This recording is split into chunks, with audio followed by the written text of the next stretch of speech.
Hi friends, మీలో ఎవరన్నా కాశీ వెళ్ళారా? ఇప్పుడంటే కాశీ అంటే అందరూ ఒక రకం చూస్తున్నారు కానీ ఫ్రెండ్స్, ఒకప్పుడు కాశీ తీర్థయాత్రలకు వెళ్ళి వస్తాం అనేవాళ్ళు పెద్దోళ్ళు.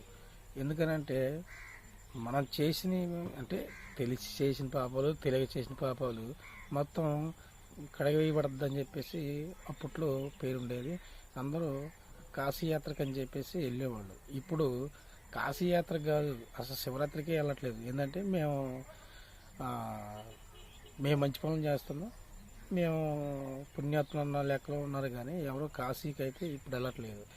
ఎందుకంటే ఫ్రెండ్స్, ఒకటి మనకి ఒక వినాశన బుద్ధి విపరీతకరని ఒకటి ఉంది. పెద్దలన్నోళ్ళు మనలో ఒక గర్వం పెరుగుతుంది. ఆ గర్వం పెరిగినప్పుడు ఇలాంటి బుద్ధులే వస్తాయి.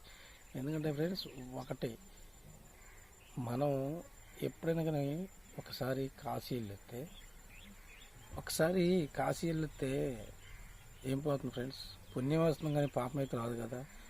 ఇది చాలామంది తెలిసినా కానీ తెలియని మూర్ఖులాగా ప్రవర్తిస్తారు. ఇంకోటి ఏంటంటే, కాశీ ఇంతవరకు కాలినడక పోయేవాళ్ళు కాశీ.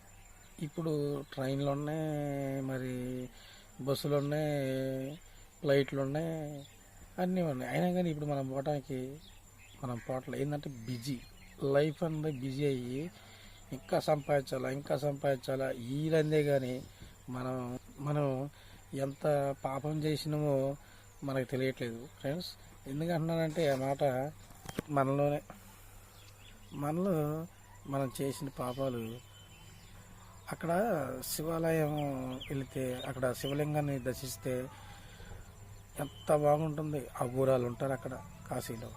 వాళ్ళు అక్కడ అఘోరాలు అందరికీ తెలియగలే, వాళ్ళేమో తెలివి తక్కువడు కాదు. ఎప్పుడు శివుణ్ణి పూజించేది ఎందుకు? వాళ్ళు మోక్షం కోసం పాకులాడతారు కనుకే వాళ్ళు శివుణ్ణి పూజిస్తారు. వాళ్ళు అందులో కూడా మంచి మంచి చదువులు చదివిన వాళ్ళు ఉన్నారు, లేదంటారా? ఈ మధ్య మన టీవీ ఛానల్లో కూడా ఒక అతను, ఆయన రిపోర్టరు, ఆయన కూడా గురయ్యాడు. మీరు ఎంత చదివినా ఫ్రెండ్స్, ఒకటే, దైవభక్తి దైవ భయం లేనప్పుడు నువ్వు ఎంత సంపాదించినా, ఎంత పేరు ప్రఖ్యాత సంపాదించినా కానీ ఒకప్పటికీ నీకు ఉపయోగపడదు. ఎప్పుడైనా కానీ నువ్వు దైవభక్తితో చేసిన పనులే నీకు ఒకనాటికి ఉపయోగపడతాయి ఫ్రెండ్స్.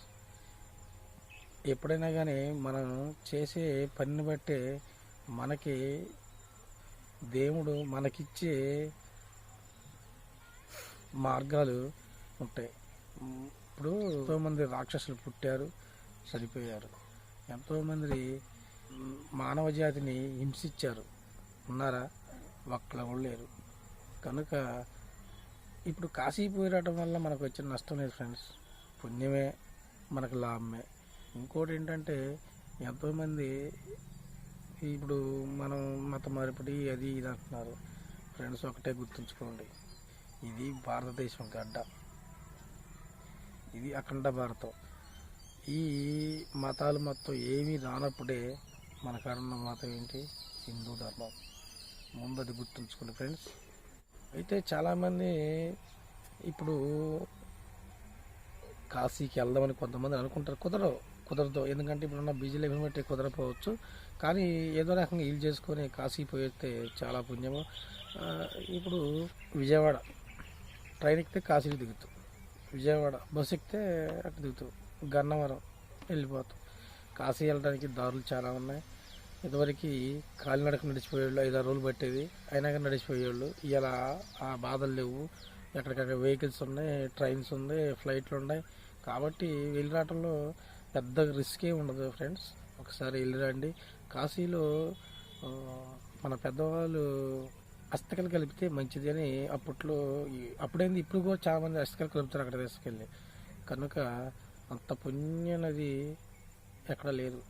ఇంకోటి ఫ్రెండ్స్ ఏంటంటే, ఆ కాశీలో వాళ్ళు వేసే చెత్తలు కానీ పూలు కానీ మరి కొన్ని లక్షల మంది స్నానం చేస్తుంటారు. ఎంత అవి ఇబ్బందిగా ఉంటాయో, అంటే ఎంత కలుషితం అయితే మీకు తెలుసు. కానీ అక్కడ ఆ కలుషితం అనేది ఉండదు. ఇది మనం చెప్పింది కాదు. ఇప్పుడు అది అమెరికా, బ్రిటన్, మరి వచ్చేసి రష్యా వాళ్ళ నుంచి అక్కడి నుంచి వచ్చిన శాస్త్రవేత్తలే ఆ నేలని పరిశోధించి చెప్పిన మాట. Thank you.